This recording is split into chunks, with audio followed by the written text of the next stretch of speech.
Hello, hello, everyone. Let me know if you can hear me. I've got the chat going, so someone give me a thumbs up.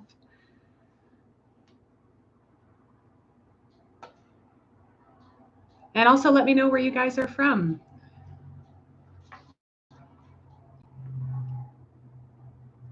Can you maybe let me know if I don't have anyone letting me know if they can hear me? So.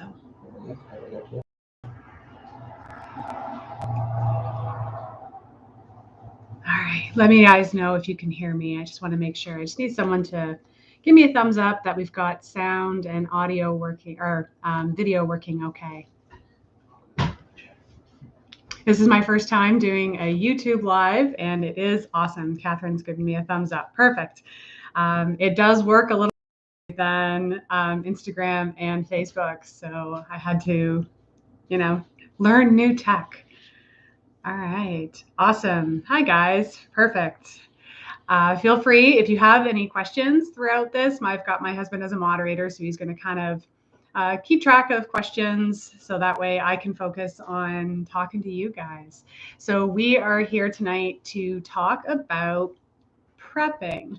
And it's interesting because in some ways this does have a little bit of a negative connotation, the idea of like doomsday and that sort of thing.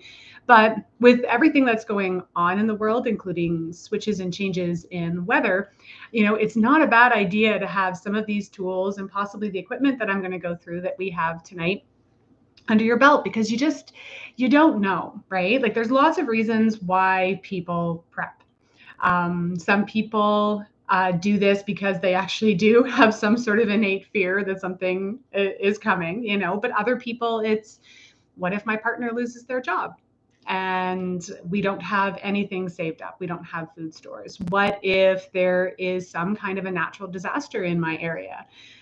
So these are all really great reasons why you may want to have some things stocked up, some tools, some knowledge, so that way you're kind of better prepared. And so what I'm also going to talk about too is to be aware of what you're prepping for. And this is very situation dependent and location dependent. So I'm going to use my family as an example. Okay, so where we live, one of the things that could happen would be a tornado. So where you live, this might be, like you could have to deal with earthquakes or flooding.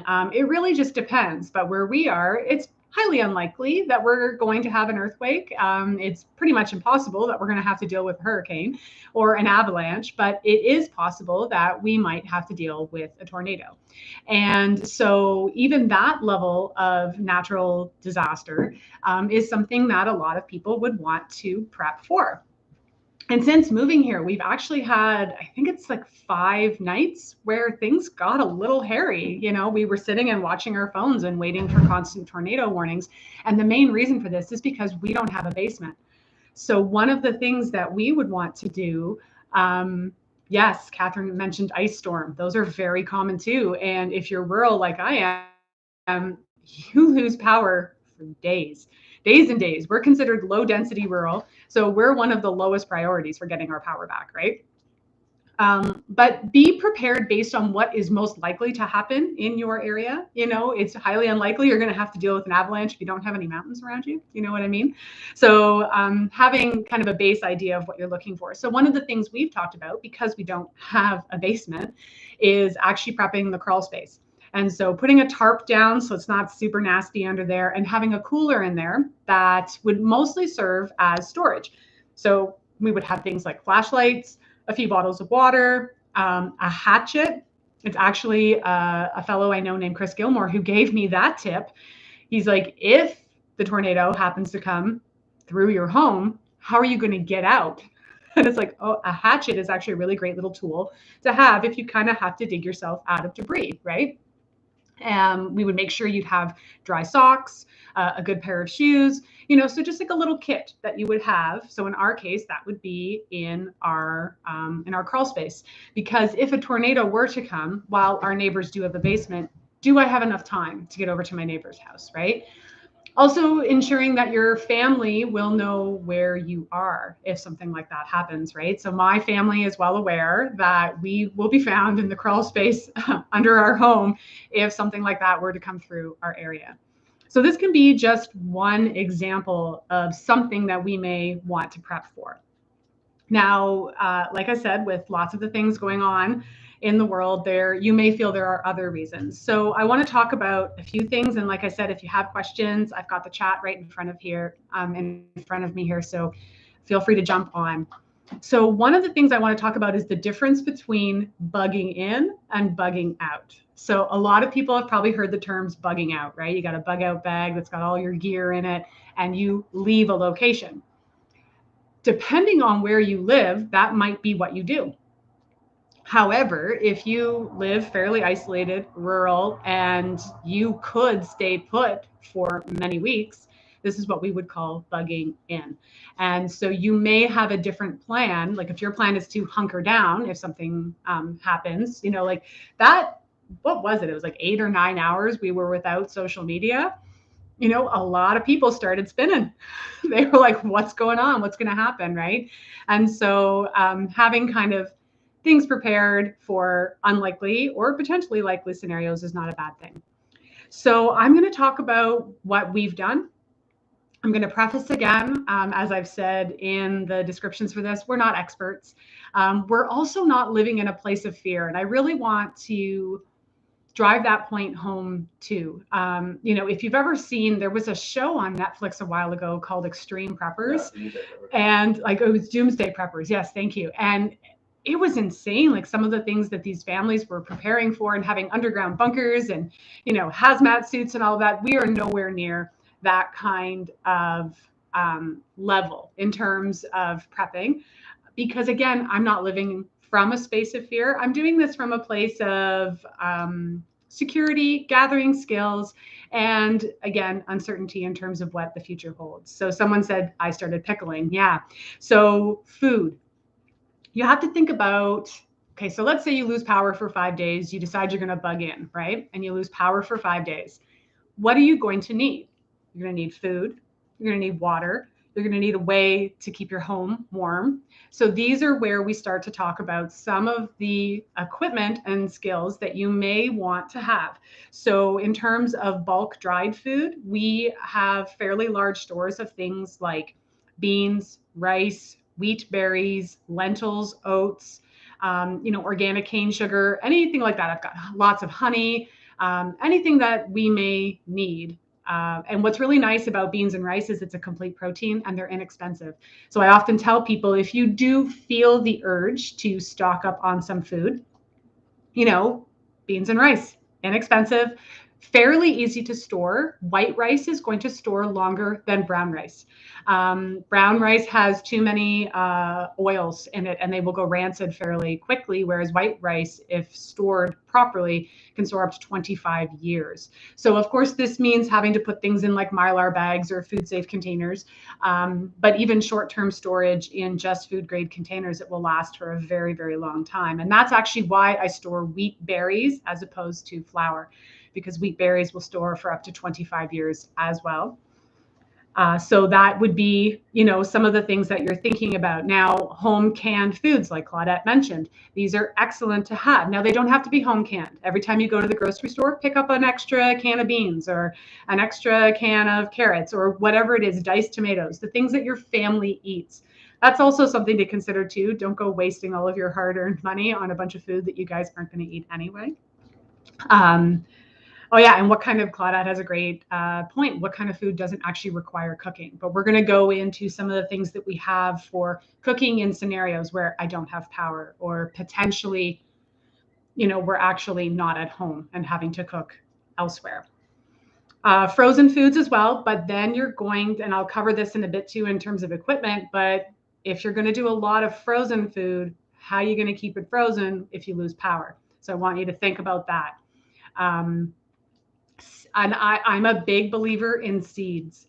There have been murmurings, and again, not from a place of fear. If you guys follow me, that's not how I operate. We're looking at shortages for a lot of things, and we're looking at price increases for a lot of things.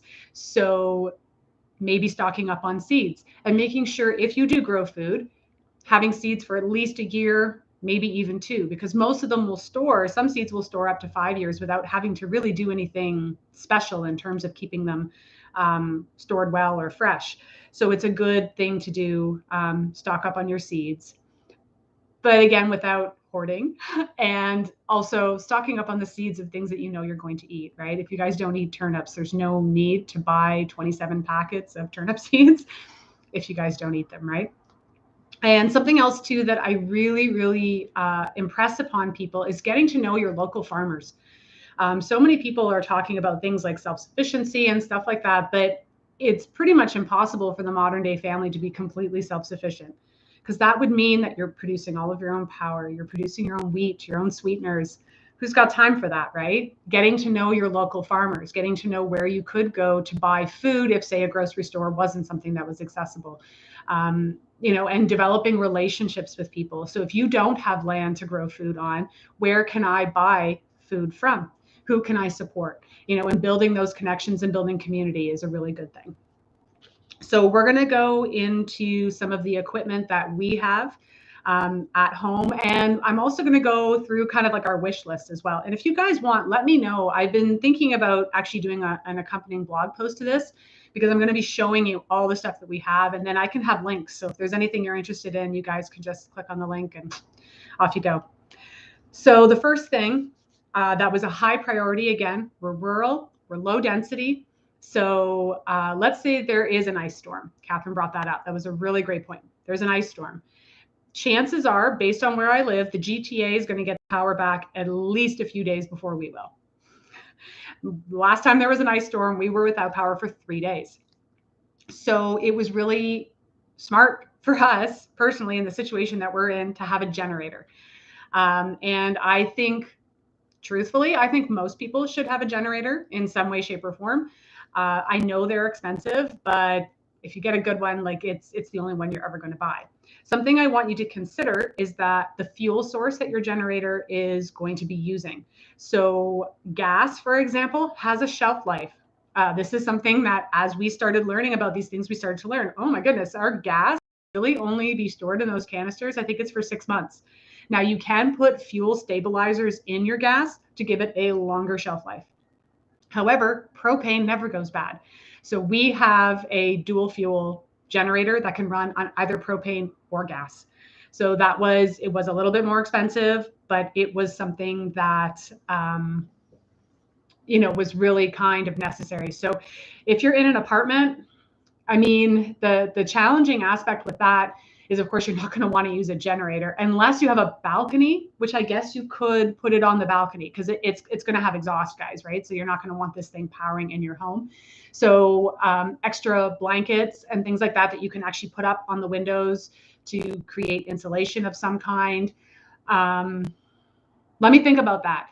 A lot of the other things that are here would be really helpful in terms of water filtration, in terms of prepping in other ways. It's the thing I'm thinking about for you in an apartment is how do you heat it? How do you stay warm, right? But what's kind of nice about apartments is that you're going to lose less heat than a home because you likely only have one wall that's actually facing outside. The rest of them are insulated by other apartments and likely a hallway.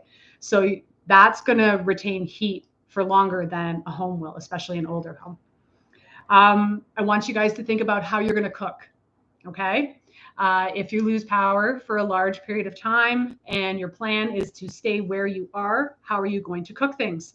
Okay. So number one, think about your barbecue. Again, storing propane on the property. Our goal is to have at least 5 or 6 propane tanks.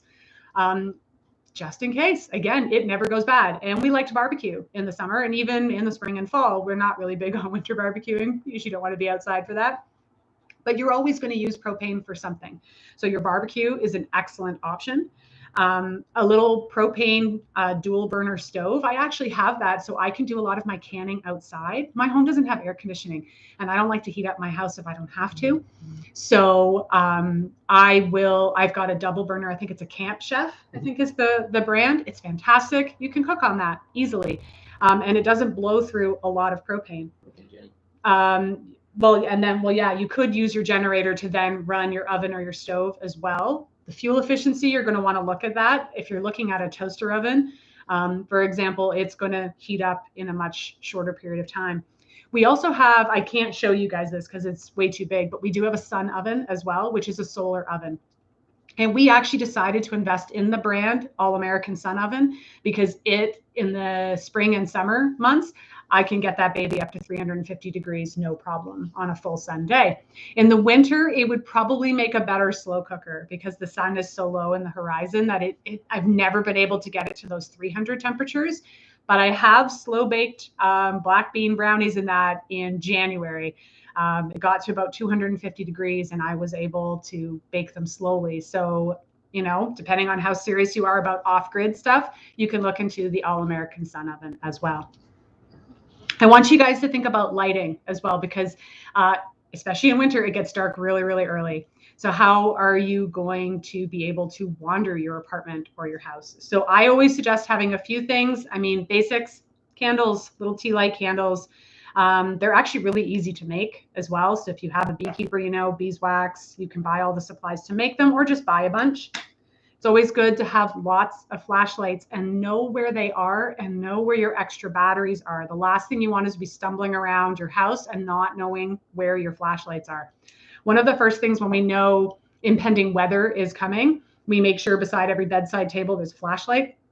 So that way we don't have to figure out where the heck they all are. It's also one of our new favorites, our headlamps. These are great because you can just literally stick them on your head and then you're walking around. Your hands are free. So if you have to do dishes or, brush your teeth, get dressed, anything like that, you've got a headlamp and they're inexpensive. Now we have some other fun lighting things too, which we really like. So these guys, they're a company called BioLite. And they make little handheld, let's see if it actually has a charge to light. Oh yeah, it does. So you can kind of see. And on the back, it has a solar panel. So they're really cool. They're handheld. So you can just walk around with them like this.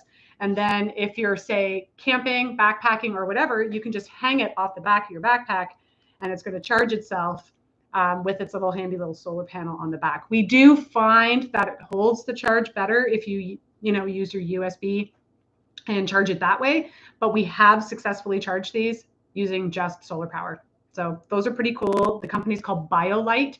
And actually, there's quite a bit of their gear that I would love to have. And I'll talk about a few more of those too. And then we have something called a Lumanoodle. And these guys are pretty cool as well. So yeah, I'll talk about that too. So it is actually like a set of string lights. And you just need a battery pack or something. And I will talk about our little battery pack too. So lots of lighting options. We tend to hang this one in the bathroom. So that way, if anyone has to use the washroom at night, then everybody knows where it is. You just flick the switch and it comes on and it actually lights up things really, really well. I also think bare minimum, everybody should have at least one battery bank. So it's reversed, but this is a company called Anker, Anker. There's lots of really great companies that make portable solar panels and battery banks. What we liked about this one is it holds its charge forever. Like the last time we plugged this thing in, I don't even think we recharged it before the last tornado warning, and it still has 3 bars. Yeah, see? It holds its charge forever. It's out of 4. It's got 3 out of 4. It holds its charge forever. What else is really cool is I think you can charge your cell phone 7 times, your tablet up to 3 times. So this thing holds a lot of juice. So it's always a good idea to have some kind of backup power for things like cell phones, tablets, that sort of thing. And in worst case scenario, again, the company Anker, and sorry, it is reversed. I'm sure there's a setting on that I can figure out. They also make portable solar panels, which are really cool. So same thing, they've got grommets, so you can hook them onto a backpack. You can take them camping with you. I mean, we've been pretty lucky. We haven't had any natural disasters where we are or anything, but we often use these things camping. They're fantastic. And it has, this one's got 2 USB ports, so you can charge your battery bank, you can charge your cell phones, you can charge your little BioLights, all those types of things. So this was a really good investment. And again, not too expensive. And, you know, we've got gift giving season coming up. Why not ask, right? Like, these are cool things. People are always looking for, you know, looking for ideas of what to give you. So maybe you can ask for a few of these items if they're kind of out of your spending budget. Something else I want you guys to think about is heating. So again, how are you going to stay warm? So if you either use natural gas, propane, or actually, I'm not super, I've lived rural for a little too long. I'm not sure about how natural gas works. I still think you need electricity to run your furnace. That's where a generator comes in, right? It will use a decent amount of fuel if you're going to heat a whole home, but you could close some of the vents in rooms that aren't used that much and then use your Jenny to kick up your furnace. We always recommend, I mean, we have a wood stove. So for us, we always make sure that we have lots of firewood on hand, and, you know, invites to people who are going to start to get cold, right, are always open for our home, like our neighbors and that kind of thing, because we don't want people to be cold. All right, something else I want you guys to think about is getting yourself some really nice big 5-gallon buckets. They are useful for so many things. If we know, I'm going to keep using weather as the impending thing that could be coming in. If we know we're going to have some kind of a storm front or whatever coming in, the first thing we do is we start filling 5-gallon buckets. These are useful for washing dishes, for brushing teeth, for washing hands, for, I mean, worst case scenario, you could do laundry, for flushing your toilet. Depending on where you live and what your sanitation system is like in the city, town, or area that you're in, your toilet's not going to work. It'll flush, but then it's not going to fill back up again. And so if you require electricity for that, that's something to be aware of. If you have giant buckets full of water, you can, no problem. You just dump about 4 liters or so down your toilet and it's going to flush for you. So I always fill, I mean, you can fill your bathtub too.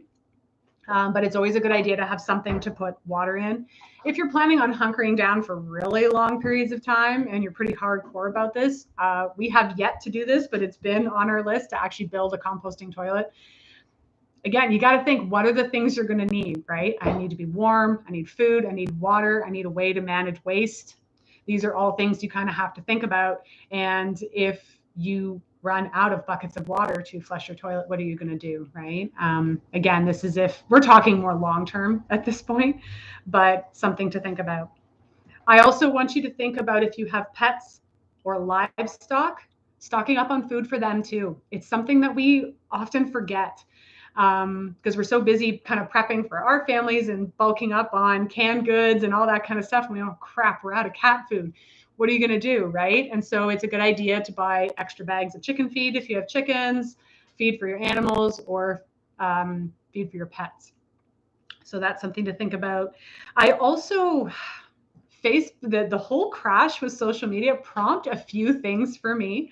And one of the things it prompted was to actually have on paper somewhere people's phone numbers and addresses, because I realized how many people I speak to via social media and how many times I rely on my GPS to get to friends' houses and stuff like that, right? So actually having addresses and phone numbers written down is really good, including landlines. If you're lucky enough that someone in your family has an old school landline, their phone will still work if the power's on. The new landlines, they won't. And if you have a VoIP, like we do, a voice over internet phone, you lose power, you lose your phone. But hopefully you'll still have cell service and be able to call people. So having that written down. I also recommend having paper copies of your favorite remedies. So if you make your own medicines, and your favorite recipes. I know it sounds really silly, but how many of us rely on things like Pinterest or bookmarking websites to go back for that, or whatever it may be? The last thing you want is to be without power. It's been days and I need one of my kids is sick and I don't remember how to make my favorite cough syrup and I don't have it printed out anywhere. So I like to remind people of that as well. Something else, stock up on your medications. If you are on a medication that you're going to need, it's not a bad idea to have a few extra months supply if you're able to. I understand that that can be difficult. That also goes for supplements, herbs, or any of the other things you take on a regular basis. You want to make sure toothpaste, shampoo, things that you're going to be using all the time. It's a really good idea to have. And oh yeah, my husband's such a sweetheart. It's like remind you guys to get a copy of my book, because every single herbal remedy recipe you'll ever need is in there. All right, so now I want to, again, let me know if you guys have any questions, but now I'm going to get into bug out equipment. So if you're looking at the type of stuff you might need, and some of this is going to cross over. Okay, so some of it's going to cross over for being at home and some of the tools and things you'll need. For example, the water filtration stuff. I'm going to talk about a few options with that. But some of this stuff is more if you actually had a grab and go bag and go somewhere. What should I have bare minimum in my bag? So of course, first you're going to need a fairly large backpack. And most experts in this field say that you're looking at one backpack per person. So it's one of those things where like 2 bug out bags, right? If you've got 2 adults and a child, or if you have a child old enough to carry one, you may need one for them as well. Also, photocopies of your identification. So make sure you have, if you have a passport, get copies of your passport, your driver's license, health card, whatever it is that you use as identification where you live. It's always a good idea to have extra copies if for some reason you misplace it, and put it in a zip bag, a little Ziploc bag. We learned that when we were traveling through Thailand. It's amazing when you're in that part of the world how many torrential downpour storms you end up in, and how your little, I can't remember what they were called, but they weren't, not like fanny packs, but you had them on your body. They get wet. And then suddenly all your ID's wet and your photocopies of all your ID are wet. So make sure that you have them in like a Ziploc bag of some kind. Again, have your medications with you. Something else that, and this is on our list to buy, maps. We are so reliant on GPS. Do you have maps? Do you know how to use a map? Do you know if you have somewhere to go? Do you know how to get there if your GPS doesn't work? So something to think about too, having maps. So I would want to have a local map of the area I live in, as well as the province. Most likely, I don't see myself leaving the province. So for me, a province-wide map, as well as the regional area that I live in, and probably I'm not going to go towards a city, so I don't feel the need to have a map of Toronto. Chances are I'm going to be going the opposite direction.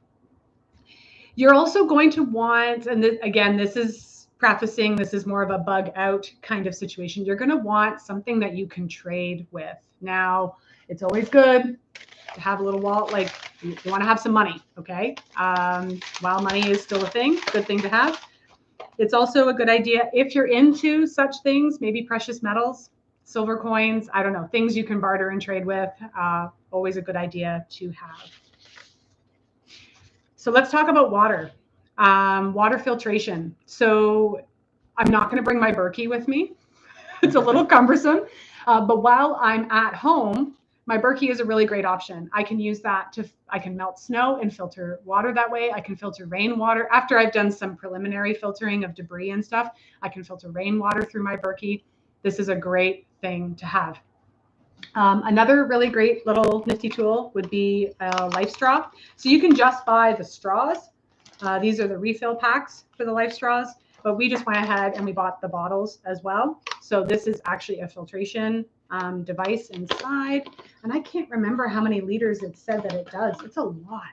So yeah, the actual filtration device is right in 4,000 liters. 4,000 liters, one of these things. So this is fantastic, right? You're filling it up in a stream or river, and you've got clean drinking water. You can also removes 99% of parasites, bacteria, 99% of parasites, microplastics, and bacteria. 99.999. 99.999. Very cool. So, and not super expensive. So not a bad thing to have, right? Because, and this is good to have at home as well if your electricity isn't working and you require electricity for your plumbing to work. Again, you know your home best. I know when I lose power, I lose everything. Absolutely everything. My toilet won't fill, my water won't run, My stove won't work. The fan on my fireplace won't work. At least I'll be warm because I have a fireplace, but nothing works the minute I lose power.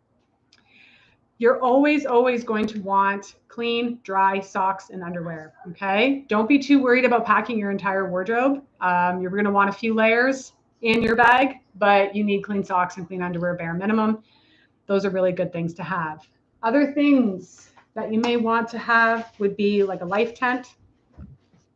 This is a 2-person tent, not ideal for my family because we have 3 people, but one of the people is really little. So we figure he can squish in there if we ever need this. It's very, very lightweight, which is important too. You're not going to want to be carrying your big, heavy camping backpack on your back. That would suck. You can also get things like survival blankets. Again, I'm sorry, this is reversed. So I think they're also called bivy sacks. So these will help keep you warm as well. How are you going to start fire? You're going to want a flint and steel of some kind. These are helpful. Lighters and matches, when they get wet, they won't work anymore. So a flint and steel is a good backup. I think this was like not even $10. Practice with it. And practice. Make sure you practice with it. If this is a good skill to have anyway. Yeah, that's true. We've watched enough of that Survivor show to know that you don't want to learn how to start a fire while you're already freezing to death. That's not a good thing. What else? You want a good first aid kit that is fully stocked. Please, fully stocked. Make sure your first aid kit is stocked. It's good to have one of these in your house anyway, right, guys? So as a herbalist, I would never be without at least one plant identification guide of some kind. My goal, I want to get one that also has all the wild foods. And Newcomb's is my favorite. And I actually have a YouTube video on how to use this book. It goes step-by-step instructions on how to use this for identifying. This is a really great basic resource, so you know what some of the basic plants are.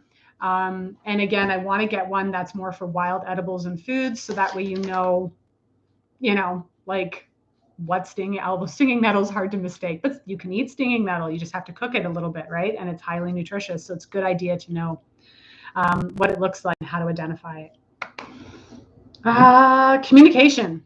Okay, so how are you going to talk to people? This is also good information if you're at home too. So one of the things we got is a nifty little hand crank radio. Okay, so I can power it this way. It has a solar panel, so it can also be charged using the sun. It's also a flashlight. How fancy is that? And at least it'll allow you to be in contact with some radio stations because you can get weather updates. Most likely you're going to get some kind of emergency broadcast. So not a bad thing to have. I think it was like $30. Like a lot of this stuff is not really expensive. And it is a battery bank too, as my husband has reminded me. So, I wouldn't use this as your main battery bank because you're going to want to be able to use it for other things. So I still recommend having a battery bank, but a radio, really good. Walkie-talkies. I mean, this is just like little kid ones that we have, but they work, right? Walkie-talkies are good to have. How are you going to communicate with people? And something else. Your solar panels are awesome and your battery banks are great, but they're only going to work if you remember to bring your cables. So make sure you bring your charging cables too for charging your phones and all that stuff. It's always good to have some flares. Okay, a few road flares, get people's attention. Some of the things that we are looking to get that we don't have yet are portable cooking gear. So the same company that makes these funky little lights, BioLite, I've been coveting they have a portable stove that runs on like twigs and debris. And the thing's freaking amazing. It folds up into a container like maybe this big. And it has like a grill attachment as well, so you can cook. It comes with a French press, so you can make hot beverages. You can make tea. If you happen to think about bringing coffee on the go, you could use it for that. And so again, that company is BioLite.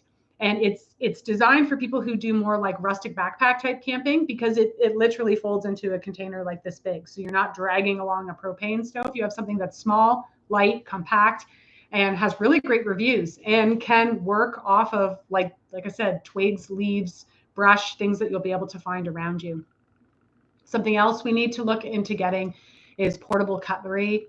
And really, I think the only thing would be a cup of some kind, like a fairly large cup for drinking. You can eat most food out of a cup. No need to bring, the entire set of dining ware with you.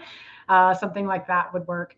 If you're really hardcore, it's going to be crazy that I even have these. My husband must think I'm nuts, but rations, not a bad thing to have either. What's in these? They can't taste good. That's the only thing I could think, but they are approved by the U.S. Coast Guard. So not a bad thing to have. Things like granola bars, nuts, seeds, foods that are fairly nutrient dense, but not too heavy. Again, you're not going to want to be bringing, big cans of food and stuff with you if you are in a situation where you're actually bugging out, right? Think about lightweight. And I'm actually really grateful that in my lifetime, I've had the experience of backpacking through many countries, because we did this for 10 weeks when we were in Thailand. You get very skilled at packing a lot of lightweight items into one backpack. Because again, you're going to be carrying this thing. So, okay. Thank you, Mana. So a friend of hers has the BioLite stove. It's cool, but not quite as functional as we hoped. That's good feedback. Let me know what you would think in a quote survival situation. So I might not want to cook with it every single day, but if I'm, bugging out with my family and want to warm something up, let me know what you think about that in terms of occasional use, or the only other option would be an open fire, right? In which case you're then going to need something that you can actually cook with as well. Again, you're not going to want to bring around cast iron, right? So think about that. Knives are always good to have. So a really good, yeah, I'll show that one in a minute. A really good pocket knife, a multifunction tool. This one is a Leatherman. I got it for my husband for his birthday. So it's got all the things, right? And then I bought another one online, and I didn't actually, this is what happens when you buy things online and you don't look at dimensions. I have like the world's largest knife now. It's like, it is. It's kind of like a Rambo knife, which I don't really know what I'm going to do with, but it's pretty cool. It comes with, it also comes with a flint and steel, which I thought was kind of neat. Sure. Paracord. You can't go wrong. Here, it's a little shiny. You guys see it through that? With at least one good bunch of paracord. You're going to need rope. I've watched enough. Again, most of my knowledge is from watching the show. What's that? Alone. Okay. Like, I'll totally preface this. I'm not a hardcore camper by any means, but my goodness, did they use their paracord for everything, for fishing, for shelters, for hanging laundry, you name it. They used it. So it's good to have some kind of cording of some kind. Tarp. Thank you. A tarp. It's lightweight. It can be used for lots of different things as well, especially for keeping dry, like as ground cover. And I want you guys to think about things that you have, like cleaning supplies. So ideally, some kind of a multi-purpose soap, something that you could, in theory, use to wash your hair, wash your body, and wash your clothes with. That would be pretty funky to have something like that. And again, think about a laundry line. And even maybe like a package of wipes or something like that would be good to have. I'm not a big fan of things like hand sanitizer. I would much rather just use, soap and water if I can. So that is most of our gear. Like I said, there's a lot of things that we want to get. Most of them involve cooking on the road and that sort of thing. We haven't felt the need to invest in it yet, mostly because we've invested in quite a few of pieces of equipment and tools that we have here on the property. Because we live rural, we grow most of our own food, we would feel fairly comfortable and confident in staying in one place for a fairly long period of time. So I haven't invested in a lot of things that would require the whole bug out part. But I'm going to open it up to questions before I end tonight's live. And feel free to ask me anything. Again, I'm not an expert. There are people, I'm sure, that are far more versed in things like freeze-dried food and rations and all that kind of stuff. Do I have a dehydrator that I love? Okay. I started with a cheapy dehydrator. I can't remember the brand. You can get them at Canadian Tire. They're those white round ones. And I told myself that when that thing started to fall apart, I'd get a better dehydrator. And it has suited my needs. So I haven't needed one. I am looking at getting like an Excalibur style dehydrator because I'm going to start dehydrating my own elderberries. And the one that I have just isn't cutting it. But for what I use my dehydrator for, which is mostly making things like greens powder and stuff like that, it's been fine for me. I will preface this, I have not used my dehydrator for anything like jerky or actually trying to make like my own dehydrated meals. I've done things like, I've done kale chips, I've done zucchini chips, I've done lots of greens for greens powder. I've done fruit, I've done strawberries and stuff like that, and it's worked really well. I think it's called a Sultan. Yeah, the Sultan brand is the one that I have. And like I said, it has served my needs. So I don't feel the need to invest in a better one at this point. But one of the things I do find with that one is that I have to rotate the trays because things in the bottom dry out really, really fast and get crispy. And then on the top, they don't. So every few hours, I rotate my trays on that. Talk about the egg glassing. Oh, yeah, I have a video on that. My husband was just mentioning preserving eggs. I have a video on preserving farm fresh, unwashed eggs, and it's called water glassing. It's a really great way of storing large quantities of eggs at room temperature, which is really, really cool. That's what I like about water glassing. I don't have to worry about freezer space or anything like that. Oh, you guys are most welcome. I'll stay on for a few more minutes just in case anyone has any questions. And let me know if you do want me to do a blog post with all the equipment, because then you guys can just go to one spot and that's about the stove. Yeah, sorry, you can just go to one spot and then click on all those links. Oh, the oven. Okay, where did I buy my sun oven? Yes, you know what? Here. I can do that. I'm based out of Ontario. So where I got my sun oven from, let me post the link now. If you're in the States, you can get it right from All American Sun Oven, stratenergy.ca. These guys were great to deal with. Not so much for ordering online, but it was really great for like giving them a call and saying, hey, this is what I wanted. And even arranging to have it delivered to a more convenient location for my husband to pick up. So this is them. This is where I got my All American Sun Oven from. This is an Ontario supplier. Yeah, but if you're in the States, you can just use All American Sun Oven. And I think if you follow Off Grid with Doug and Stacy, they even have a discount code from the States. But for now, the exchange rate and duty and shipping, no thanks. I'd rather find someone local. So Mana says, if you just want to warm some things up, it's great. It takes a little time, but not too bad. But it's not the most useful. So she's speaking about the BioLite kind of camp stove that they have. Favorite seed companies. I mean, I have lots of them, and I actually have a blog post on this as well. I like West Coast seeds. I used to love the Cottage Gardener. Who are my Ontario friends that used to love the Cottage Gardener, and then they went out of business, or they actually closed their doors. Incredible Seed Company. There's a bunch in Toronto too. Let me see if I can find my blog post, prefacing that it's a bit old. Local to me, there is certified. Oh, I don't have it here. Certified Organic Seeds, I think is what the name of her business is. And she's actually right local to me. But I'll link my blog post with my favorite seed companies. The big things I'm looking for are organic, heirloom, non-GMO seeds. And also things that will actually work in my area, right, guys? Like there's no point in me trying to grow peaches. It ain't gonna work. All right, so here's my blog post for seed companies. And make sure you check out the comments over the years. This is a very old blog post, almost 5 years old now. Over the years, people have added a lot of really great suggestions in the comments of that. So check it out.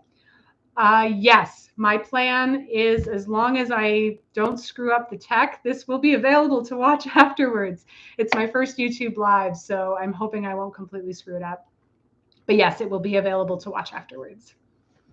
And I probably will do a blog post, so that way if people are interested, you can check out the equipment and stuff that way. Any other questions? Catherine, thanks so much.